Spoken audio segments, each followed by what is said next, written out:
Logging into a trading platform for the first time can feel like stepping into an airplane cockpit. So many buttons and flashing numbers. But don't worry, you only need to know a handful of controls to navigate the markets. Let's take a quick tour of the essentials.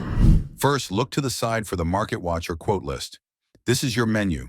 It shows all the assets you can trade, like currency pairs, stocks, and commodities. To see an asset's price action, just drag its symbol onto the main window to open its chart. The chart is the heart of your platform, visualizing the asset's price history.